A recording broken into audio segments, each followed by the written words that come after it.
facilitator this afternoon for the YES Group. YES stands for Young Entrepreneurs of Sarasota. And you know what? I'm starting to see a lot of younger faces here, and I love it. I love it.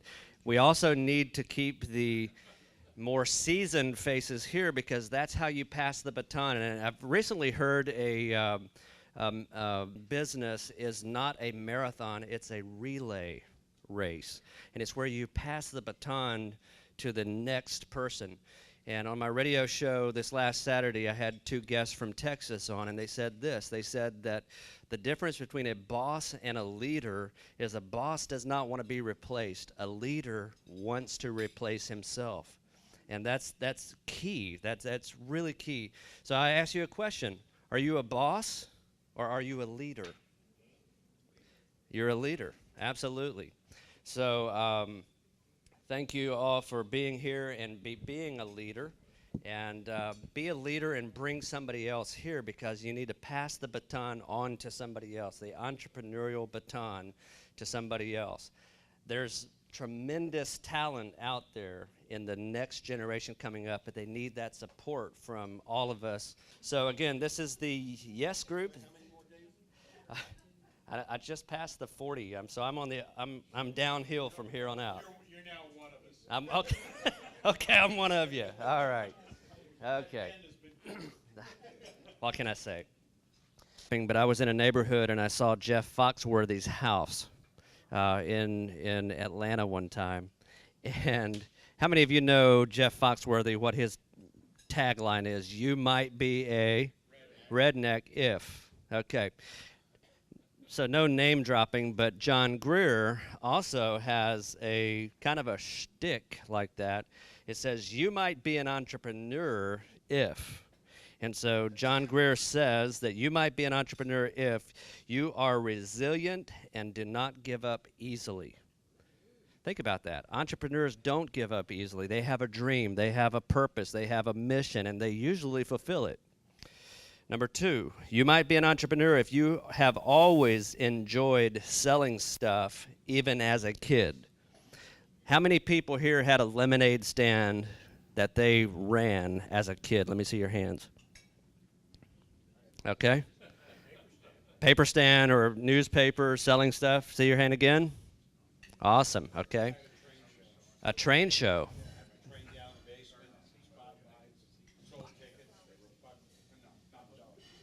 Wow. Okay, number three. You might be an entrepreneur if you don't follow the predefined path. In other words, you are a trailblazer. Let me see your hands if you're a trailblazer. If you tried something new, you might be an entrepreneur.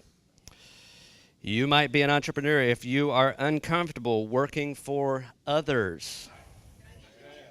Two hands. Listen, I've tasted blood. I will never work for somebody else again. All right. You might be an entrepreneur if you have self-belief. Let's talk about that. What is self-belief? Go ahead, Saul. Knowing you will succeed. Believing in yourself.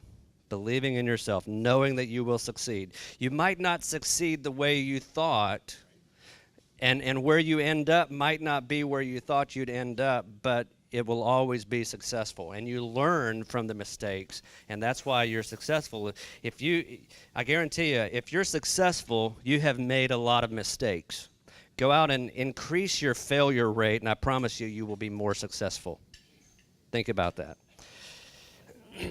You might be an entrepreneur if you have a great deal of passion. Think about that. You might be an entrepreneur if you don't mind ambiguity.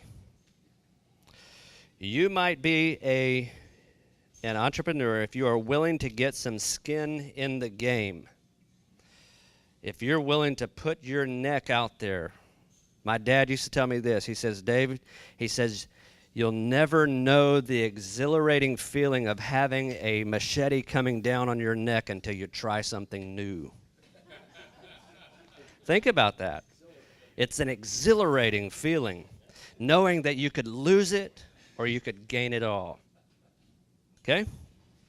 You might be an entrepreneur if you see opportunities everywhere you go. I was just having a conversation with Andre Kasperger. We're talking about Uber, and we were thinking, I wonder if there's a Uber for aviation, for small planes. There is? Okay, so, but there's opportunity everywhere. Okay? Last one. You might be an entrepreneur if you know you need others to help. You cannot do it yourself and make it big. Dennis? You left one out. Yes. You Well, might be an entrepreneur if you made a small fortune because you started with a large one. yeah. There you go. It's coming back to that failure and learning from it. So I thought this was really great. You might be an entrepreneur. What is your definition of an entrepreneur? Somebody just raise your hand. Your definition of an entrepreneur. Michael? Making dreams reality. Making your dreams or other people's dreams? Making your dreams a reality. Go ahead. Finding a solution to a problem. Andre. You're willing to step out and try something new. Absolutely. One who doesn't want to work for corporate America. Okay. Finding a problem that needs a solution. There you go. Dennis. Willing to risk your money for the chance of making a profit. Jackie. Willing to risk your life for a chance to make a difference. Good. And I saw a hand right here. Able to work for yourself and support yourself. Okay. A lot of entrepreneurs are in and out. Michael E. Gerber. How many of you know that name? The E-Myth. True entrepreneur, probably one of the greatest business minds ever. Said this, he says, Dave, the definition of an entrepreneur is a creator of business. A creator. So when you create something, it never existed. You created the market, you created the need. Sometimes there's a need that you don't even know that you need, but when you see it available, oh my goodness, I need this. So an entrepreneur is a creator of business, an architect of business. And that encompasses everything that was said here. Are you an architect of business? If so, does your business building, your business, does it look different? You know, there's some architects out there that you can look at the building and say, oh, he's the guy that designed it just by the design of the building. Does your business have that unique? Are you the entrepreneur? Are you an architect? I thought this was really good, very eye-opening to what an entrepreneur really is. So give John a big hand clap for this right here.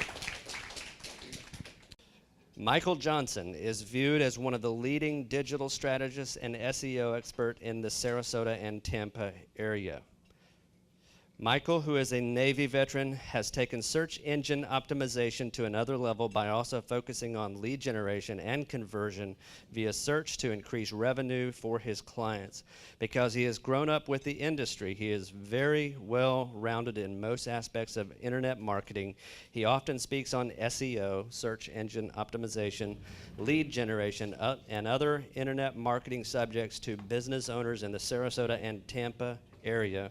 Please make welcome my marketing guy, the guy that puts me on the map, Mr. Michael Johnson. Appreciate it. I'm not sure how loud I need to speak. Can everybody hear me okay? Yeah, we're good? I will, but my normal goes up and down depending on how excited I get. And this is a big crowd, so I might get a little excited, so forgive me if I start running around and doing some crazy things, right? Before we get started, though, John, thank you very much for having me here today. Dave, thanks for asking me.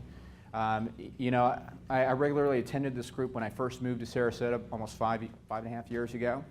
I helped John put this on Meetup so everybody else could find it. One of the things that I did when I was first getting started. Those things that you were talking about today on, you know, I could be an entrepreneur if, there's a couple of them that stuck out to me. The first one was resilience. one thing as I looked over my life and I've looked at the different things that I've tried to accomplish and the things that I have accomplished, one thing was always certain. It was never a matter of if something was going to happen, it was just a matter of when. That was the mindset I always had whenever I go into a new venture. So if that's not resilience, I'm not sure what is. I just kept getting up, no matter how many times I got knocked down, and kept going after that dream every single time. The other thing was the seeing opportunities everywhere. One of the mindsets that I have that I look at every day is when I'm looking around at all the different opportunities, I'm literally drowning in a sea of opportunities because there's so many opportunities out there. As the economy tanks, the opportunities even get more. As the economy swings back up, the opportunities get bigger and better. So it's not a matter for me if there's an opportunity for me to make money. I'm drowning in a sea of opportunity. I just need to pick one. And a lot of times when I see entrepreneurs and I coach them or talk to them on a daily basis, it really comes down to there are so many opportunities, but they don't focus on one. Focus on one, make your money, make that small fortune a large one or that large one a small one, but just pick one and go with it. So those are the two that really stuck out for me, and I'm glad you brought those up today. I really appreciate it. Now, when I was asked to speak today, I've spoken obviously on all kinds of things, and probably most of you in here have seen me speak. How many have seen me speak before? Okay. Well, this is weird, right? Because normally I have like 3/4 or like the entire room raise their hand. But this is good. Like 3/4 of you have never heard me speak before. So this will be quite a treat for me and for you too. All right? So here's the thing. Whenever I go and speak on a topic, I try and keep it on the level of the people that are in the room. So if at any time I'm speaking and I say something that you don't understand, just go ahead and raise your hand. I'm not going to get distracted, and I won't forget what I'm going to say. Well, I might do that, but you can just let me know, and I'll explain in further detail what's going on. Is that fair? Yes. Okay. So what I thought I'd talk about today is actually a couple different businesses that are in this area that I've dealt with. And specifically what I've done with them and helping them grow their business using most of the stuff online. Now, before I get started on this, there's all kinds of things that you can actually do when you're looking online to grow a business. If you've heard of search engine optimization, that's one thing. Social media, email marketing, pay-per-click. You know, and when social media, it's like, do I need to be on Facebook, Twitter, LinkedIn, Pinterest, and the list goes a mile long on how many different sites you can be on. Well, I'm going to talk to you about specific things. So did anybody notice the koi pond when we walked in the door? Mm-hmm. Right? So the one thing I really like about koi fish is that no matter what environment you put them in, they'll grow to that environment or, not grow, depending on what size it is. So they really constrain themselves, even though they have the ability to grow much bigger. So we have the ability to do all these things in internet marketing. It's by the constraint that they're able to survive, right? So they don't focus on all the things, they focus on only one or two things so they can grow to maximize the environment. Every single person in here has a different niche within your industry. There's not necessarily a reason for you to be on every website out there if your customer base is only on a couple. So don't waste your time with all the other things. Just focus on the couple places that they're actually at. Does that make sense? Yeah. Okay. So the first one I'm going to talk about is, does anybody know the tax handlers, Robin Platzer? Okay, she's been here a couple different times. I met her actually here at one of these events a few years ago.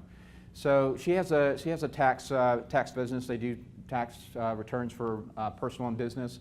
Her and Mom been doing it for a long time. And she came to me and she was like, hey, you know what, I need some help building in and bringing a couple new clients in the business. Now, this is outside of normally what I do. I don't normally do things that are just kind of one-offs, but I was like, you know what, this is a unique situation, so I think we'll try and figure out what we can actually do to help out. Now, she had her hands tied a little bit because she was using some of those cookie cutter sites. A lot of times in the legal and some of the private practice type things with the professionals, there's a lot of companies out there that will sell you a site that has all the information pre-populated, right? Or if you're, like in the insurance niche or something like that, everything has to be approved before you do anything. And so the sites come straight from corporate, right? Even though you're an independent business, they come from some corporate entity. And so what happens there is that the search engine optimization becomes obsolete for you. It's not something that you can do very well.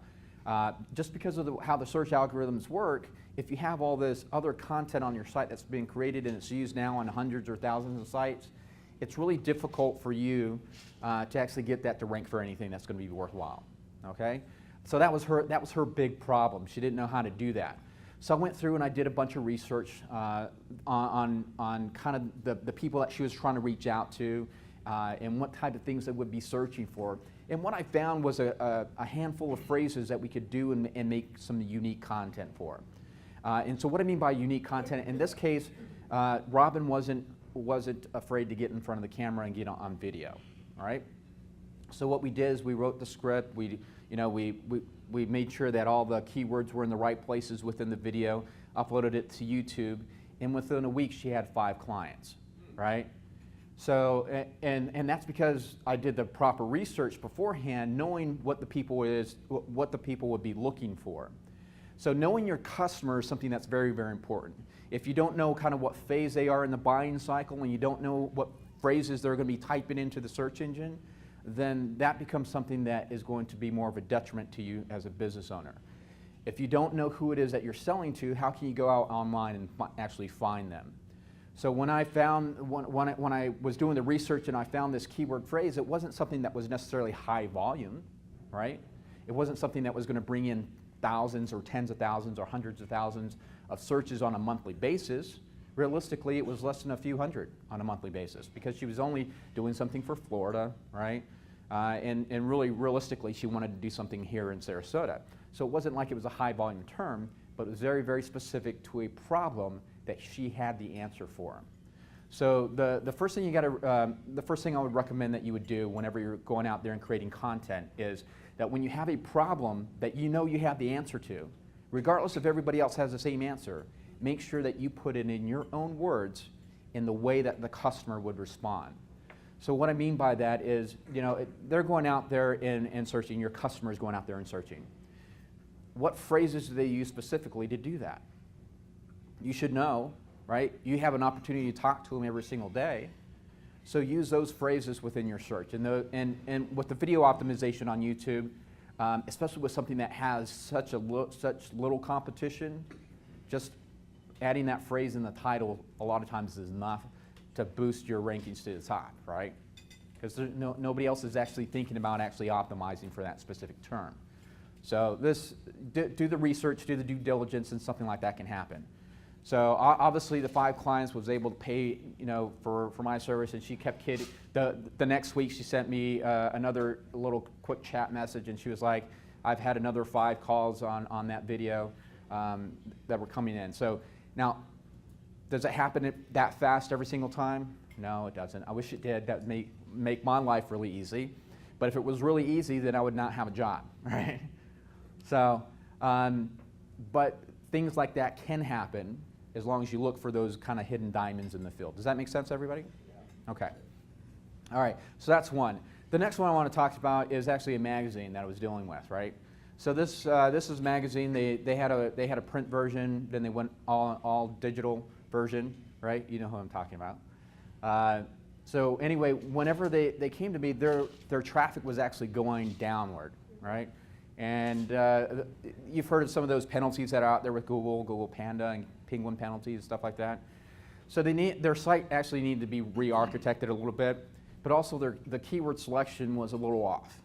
And so what I mean by a little off is it's a relatively small site in the publishing niche.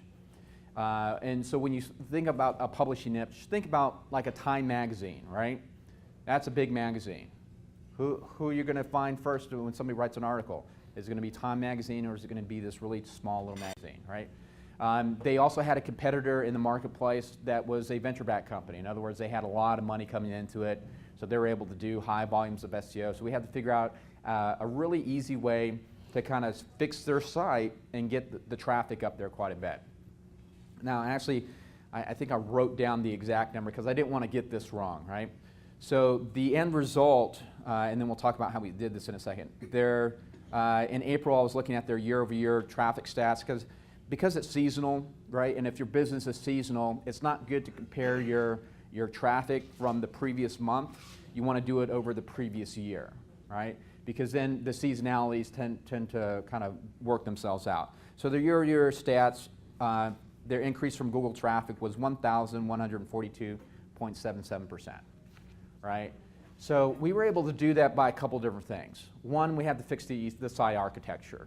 Part of the job of doing SEO is you have to tell Google what pages you want them to see, right? But you also have to tell them what pages you don't want them to see. And that's where a lot of people miss out. So what do you think are some pages that you wouldn't want Google to see? Competition. All the competition, but we're talking about your own website specifically. But yeah, I mean, if I could get the competition out of there, I would definitely write Google a letter, pick up the phone and say, hey, can you just get this guy out of there, right? It's like, I don't like the way he does business. No, but seriously, on your website, yeah. Maybe like a duplicate post of some sort?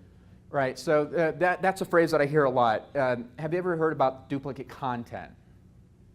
How many people have heard that, okay? And that's one of the penalties that they had instituted here a couple years ago. Now, so what duplicate content is, it doesn't mean that what you have is on somebody else's website. It means that what you have is, again, on your own website in the exact same format, right?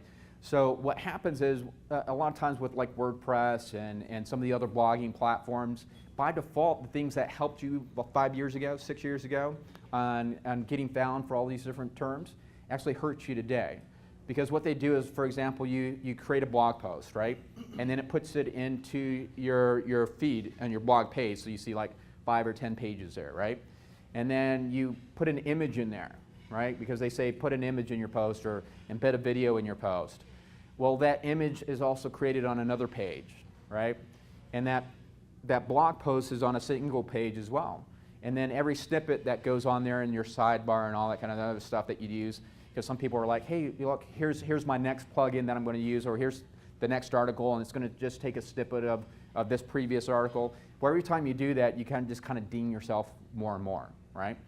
So you have to tell Google that all these other pages that are kind of blending things together, you don't want them to look at. So those category pages, you don't want them to look at. Now, they're good for users, don't get me wrong, they're good for users, but they're not good for the search engines. The other thing I'll see is because, like you'll add a post to a couple different categories. Well, if your post only ends up in, when somebody clicks on the category, now they're looking at the category page and there's only one post, right? So now that's, again, is a duplicate because it's the same single post, but then the category is, there's only one post in the category, so it's duplicate again, right? And then if you add a bunch of tags to it, it then becomes duplicate again. So you have an opportunity just by instituting some user functionality that you're creating a problem for yourself on the search engine optimization side. So what we did is we corrected that problem, right? We just went in there, used some of the plugins that we could go out there and filter out that kind of stuff, right? And then the other thing that we did is one of the stories, or their big headline story that they use every single week, generally deals with some type of celebrity. Right? So what we did is we started optimizing for the name of the celebrity as well. Okay? So you might think that, why would you do that? Well, it's pretty simple. Celebrities are continuously in the news. Okay? That's why they're a celebrity. And for the most part, it's very easy to optimize for their name.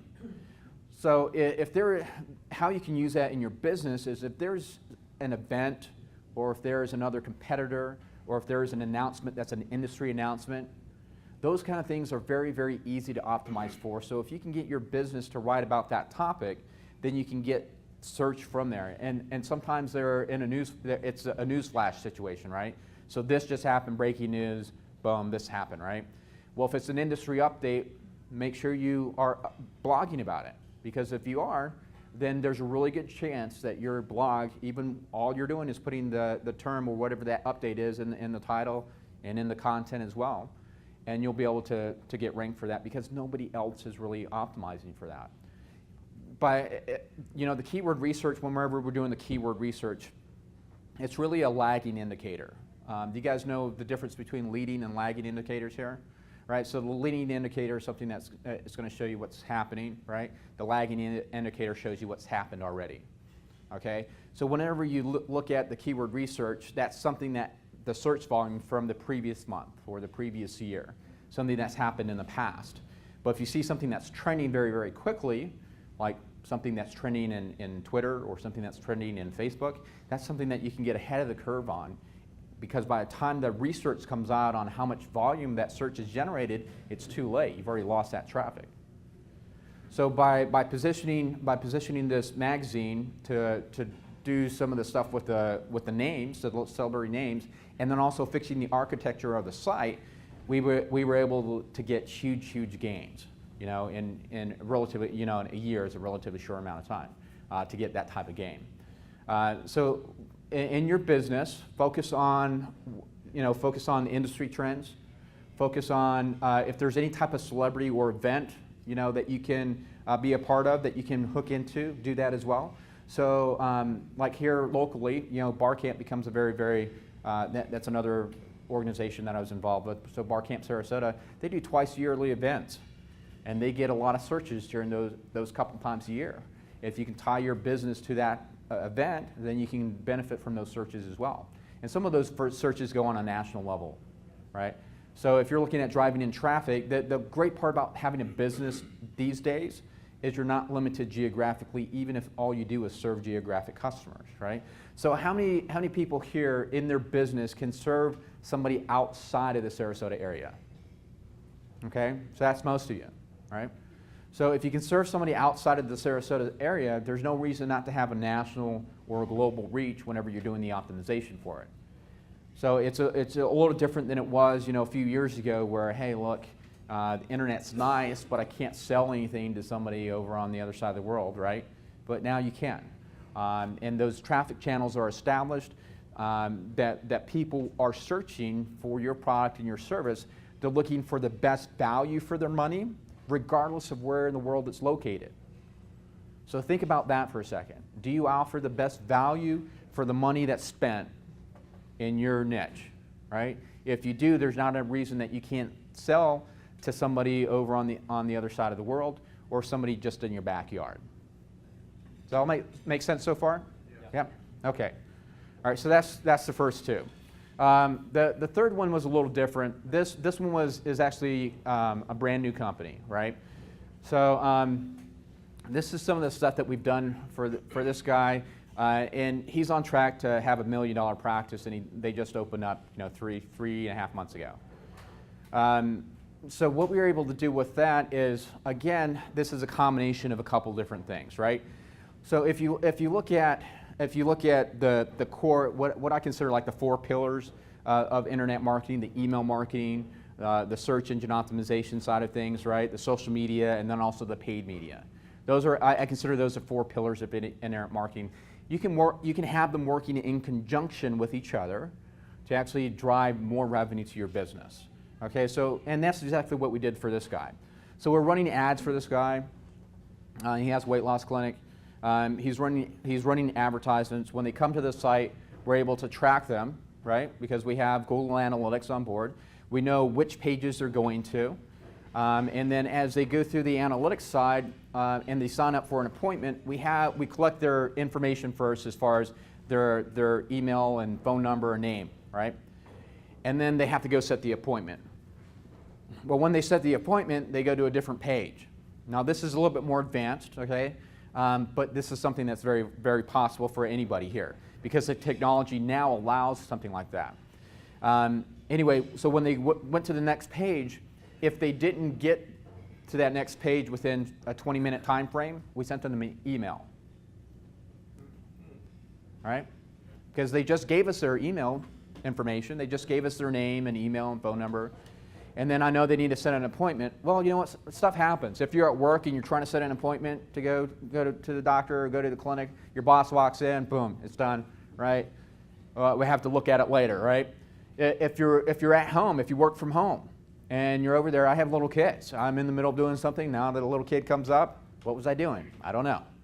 Let's go next, right? So the same thing happens. Life gets in the way. Because life gets in the way, we want to make sure that we go ahead and reach out to them to get them to the next step.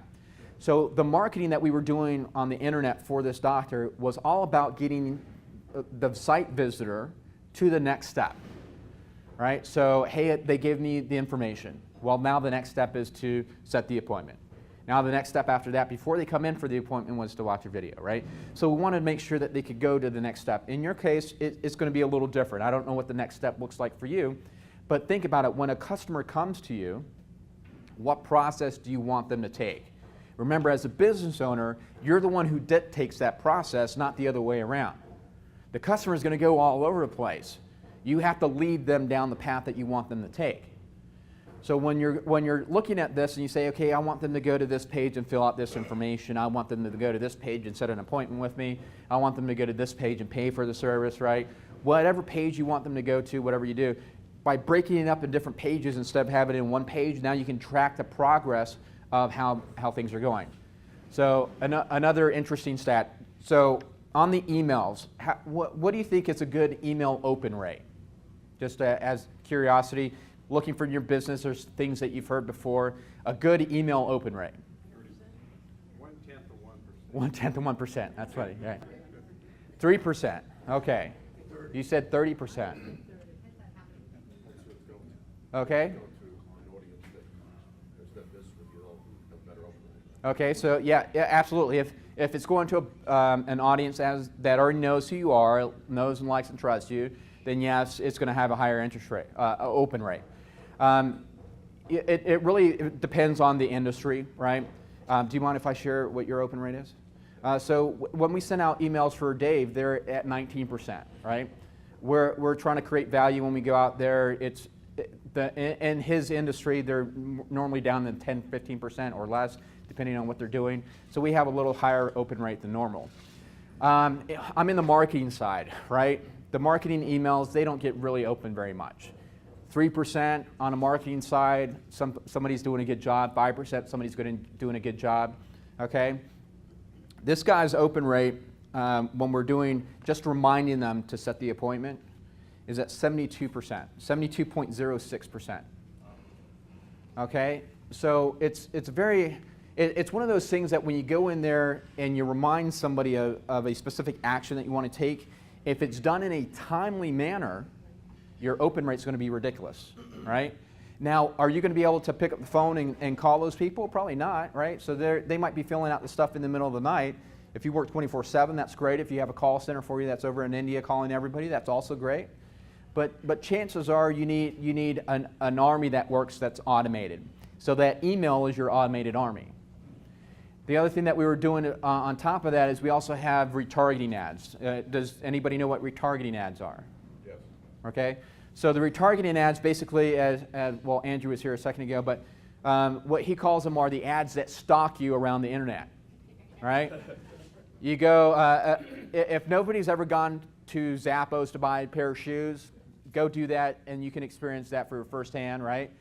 Go to Zappos, go find a pair of shoes, add it to your shopping cart, and then don't do the transaction, right? So what happens next? The next place you go, I guarantee you're going to see an ad for that exact same pair of shoes, right? And if the next day you still haven't bought, guess what's going to happen? That shoe is going to be on sale, right? It's going to be a 20% off or 40% off. They're going to remind you about the free shipping, their 365-day, refund policy. They're going to remind you about all the other stuff, but it's going to continue to go. And then what happens? Then you buy it, it still follows you. No, then they're going to show you some other pairs of shoes, right? If you don't buy those pair of shoes, they know all their customer data. They know the people that buy these shoes also buy these shoes. All right? It's an Amazon company. They know these things, right?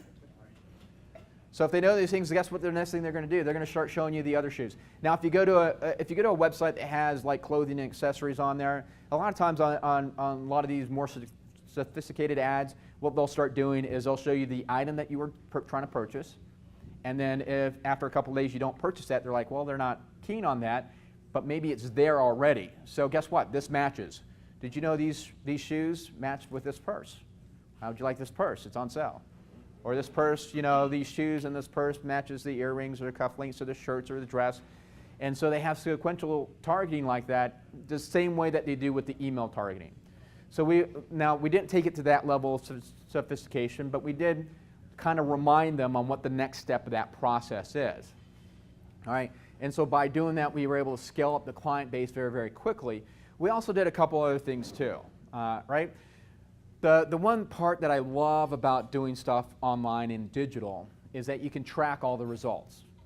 Because the computer tracks everything, right? And it's kind of scary that it tracks everything, but at the same time, it's a good and a bad thing, right? So because it tracks everything, you've heard the old marketing adage, you know, half of all your marketing is wasted, right? Or all your advertising wasted. The trouble is, which half? Well, when you're tracking things, you can kind of see which half is not working for you, and then you can make the appropriate adjustments. It's really hard to make a good decision if you don't have the right data behind it. So you have to make the decision based on the data that you have. Well, unfortunately, a lot of times that equates to bad decisions, right? So what we try and do with the internet marketing is we'll do things like, you know, so we have the analytics that will go there and track all the users. Well, we also put in a CRM system, right? So the CRM system, that means once they have told us who they are and they come back to our website, we know what page they're going to and who that is specifically, so we can tie it back to a specific user. The other thing that we did to kind of help in this process is we also put call tracking numbers. Does anybody know what a call tracking number is? It's not a trick question. It's exactly what it sounds like, right? So when you call in, we know the source of the call because it's kind of a different thing. They used to do this all the time without these sophisticated tracking analytics with newspaper ads, right? You run an ad in a newspaper. Every newspaper that you ran an ad in, you had a different phone number in, so you know which ad it would come in. If you have a direct mail piece, every time you have a direct mail piece that goes out, it has a different phone number. Now we're actually able to, because of the VoIP systems that are on there, which just means that they run over the internet, we can parse that data and say, hey, look, when somebody makes a phone call, make it show up in our analytics. Tie it to a specific user, tie it to a specific source, you know, so we know where it's coming from and what's the most effective. So we're able to look at the advertising and go, you know what, this advertising source just it's not doing it very well, right? So we get rid of it. The next time we get a bunch of calls coming in, we're looking at the different sources coming in. This one's performing really well. We should spend more money there, right? Does that make sense? So now we're using the internet technology, was kind of blending the old school and new school kind of stuff, and making everything work that way. So again, it's not about the box that you're in. It's just how you're utilizing the box, what's in the box, right? Can you grow to expand to the area that you're in? So are you using the email effectively? Are you using social media effectively? Are you using, you know, the paid advertising? Are you using all those things effectively? You can master one and move on to the next, or you can just focus on one. But every single one, each component allows your business to scale to a certain level.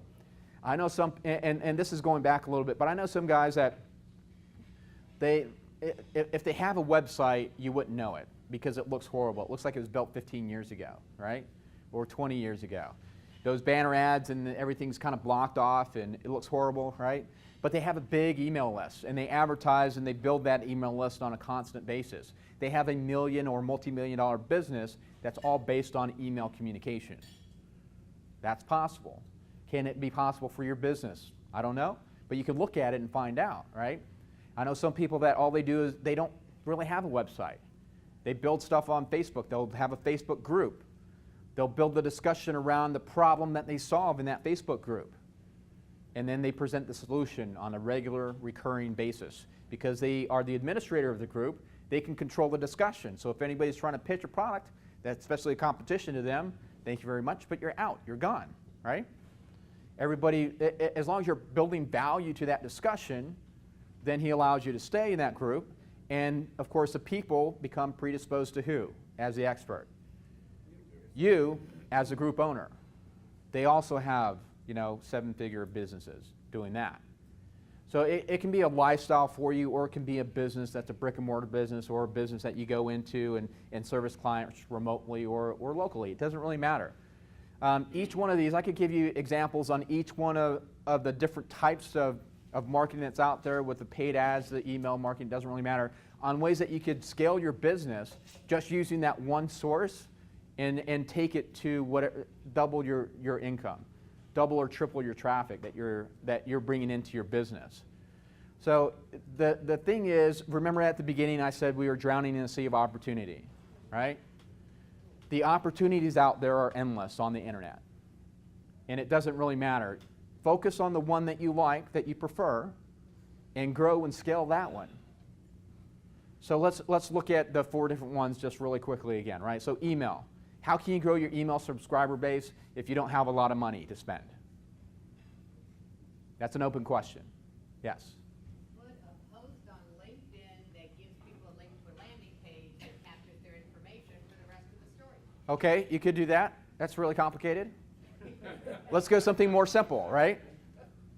Let's go something more simple. I mean, this is what we want, right? Yes, sir. You can go to a networking event, get their business card, and say, "Do you mind if I put you on my email list?" Okay, that is a lot simpler. That's a lot slower too. So let's see if we can figure out something that's a little faster. Yes, sir. Buy a list. Buy a list. Now that's a tricky one, okay? Because who's your customer? If it's another business, then there are list brokers out there that allow you to do that, because the CAN spam laws are a little different for businesses than they are for the consumer. Okay, so you wouldn't be able to buy a consumer list, but you would be able to buy an email list for business to business. But that's a little tricky subject. Do you want to spend a few $1,000s to do that? Would be the question. Yes, ma'am. Offer a newsletter sign up. I mean that worked really well. 10, 12 years ago, people gave out their email address pretty regularly, but now people have throwaway email addresses, right? I'm like seeing the heads nod up and down, right? And throwaway email address. So how about if you go find somebody who has a business, has an email list, doesn't directly compete with you, and then offer a service to their email list. Right? So it's a joint venture of sorts. It's a partnership, strategic partnership of sorts. Doesn't require any email. It doesn't require any website on your part. Right? Just you have to be able to collect the email somehow. And a lot of these email list providers, if you download stuff, they allow you to upload email lists to them. Right? You can create a landing page for it, a special offer. As they come walking into your business, you can get their email address again, right, from that offer. So, I mean, think about the different ones that are out here. So, let's see. Who wants to volunteer and tell me their type of business? See if we can figure this out for a second. Okay, guys, really? Termite and pest control. Say again. Pest control? Termite and pest control. So, really, when it comes down to it, anybody who's in the construction side of things is going to be a good strategic partner for you. Or anybody who's involved in servicing the home, like a maid service over here, right? So if Dave has an email list of his customer base, then offering your pest control services to his customer base would be a good fit, and same vice versa. So you could grow both your email lists and not actually compete against each other. Does that work? He just made a partnership. I did. So who's next? All right. So who's next? Well, what do you do again over there? I do business consulting and stress management consulting. Stress management consulting. Well, I think any day spa would probably love you, right? So any day spa or anything that is going to, or even a fitness gym. Why? Because people go to those places to relieve stress. So think about where your customer goes to solve the problem that they have, and reach out to them. So that's just a couple of the examples. Anybody else want to volunteer? Do I? 2 minutes. Okay, so I have 2 minutes, guys. Yes, ma'am. Memory techniques. Memory techniques. Oh my goodness, that's a good one. Okay, so with memory techniques, that's a little out of the box there. So who's gonna need a better memory? Students will, right? So any tutoring place? See if you can go to any kind of tutoring school. In fact, there's the Achievement Center that's there on 41 just north of Bahia Vista. I know because my office is right next door, right? I would approach them, see if they want to do some type of partnership with you. Because one of the problems that students have is remembering all the information that they have to go through there. I would say that would probably be a good fit for you. But you never know. 40. Say again? Anybody over 40? Anybody over 40. Yes, I struggle with my memory all the time, right? Any college? Careful. Colleges. Yeah, so again, the colleges, you have to tread lightly with the colleges, right? Because since this is another educational type of opportunity, they may or may not look at that. They might look at you as direct competition. Okay, so anyway, going back to it, since I know my time is running out here, it's all about the opportunities that are out there. The email, the social media, right, the paid advertising, it all works together. Look for the opportunities, look for the successes, look for the people around the room. You can all work together and double and triple your business here in the next year, all right? So thank you very much. If you have any questions, I'll be around. Actually, the reason that I gave him 2 minutes is I want him to have the question. So is there anybody here that has a question? Raise your hand. I'll bring you the mic. Any questions? I answered a lot of questions. Oh, there's today. questions. Trust me. Yep, Dennis. How many people have changed their names because you spell Michael like Michael? I had coffee with Jim North yesterday, and he said he spells his name J-Y-M because of you. All right, so what Dennis is talking about, and now I have to tell a story. Do you mind if I tell a quick story? All right, so when I first got involved in commission sales, that's kind of how I busted my chops a little bit to become an entrepreneur as I went to commission sales. Because really, if you don't think those guys are entrepreneurs, that's another thing coming, right? But here's the thing. After my first month of business, commission sales, who my roommate was my manager, I get a paycheck, and I looked at it after did everything he said, right? I had to go sit down in front of him and said, you know what? Here's my paycheck. I hope you can cover my rent because I'm a little short because it was $1.42. And he called me all kinds of names for like 45 minutes. He calmed down eventually, and we said, how can we actually fix this problem? So he went over my customer list. Like I said, I did exactly what he told me to do. He went through my customer list, and he found out that all these people were buying, and they were all buying from Michael. So the problem was there was 4 other Michaels that worked at the same place that I did. I was number 5. I was the new guy. The receptionist knew my name was Michael, but she didn't associate this Michael with that name. So the solution that we came up with was just to change the spelling of the name so I wouldn't have to change my name completely. And it worked so well, I went from the very, very last, there was no competition there, right, to the top 3 where I remained. And so what I did is I went back to her and I said, hey, my name's Michael, but what you probably don't know is it's spelled a little differently. It's M-I-C-A-L. And she goes, oh, that's kind of funny. That's kind of unique. I said, yes. And I went did the same thing with my customers. So when the customers called in and they said, hey, we want to talk to Michael. Well, which Michael? I don't know, but he spells it really funny. I know who it is. And so that's why. That's a differentiation. That's a marketing strategy. How are people going to remember you? How are people going to do that? You can do that with a name, and it's worked very well for me. Next question. Michael, this is a little off topic, but you've got my curiosity up. Okay. There's a new company called Jet.com. I wonder what you think about it. They're set up to compete with Amazon. They're buying retail from Walmart, losing money on transactions, trying to build scale. And the second part is, how in the world does Amazon maintain its market value? What is coming for Amazon besides the cloud? Right. Well, those are really off-topic questions. First of all, I don't know anything about the Jet.com, but just from what you told me, I don't like that model at all. There's no long-term wealth being the low-cost provider in any business. It eventually will run its course, and it's just a matter of how quickly that will happen. The thing with the internet, it tends to run its course very, very quickly. So it doesn't matter if you have tens or hundreds of millions of dollars on that. Next question. Please stand up and wait for the mic. The reason we have the mic is because we're filming everything, and don't start until you have the mic. Hi there. Could you explain what geoblogging is? Geoblogging? Well, there's 2 different references to geoblogging. One, there used to be a platform that was GeoCities or something like that a while back. But geoblogging generally is topical. So in other words, you would talk about the Sarasota area. So you're talking about one specific geographic area, and that's what they're referring to as geoblogging. So when you're going out there and you're building a business, if you only want to focus in that one area, then there's a million ways to talk about it, and you can do that. You can get a lot of traffic volume that way. Next question.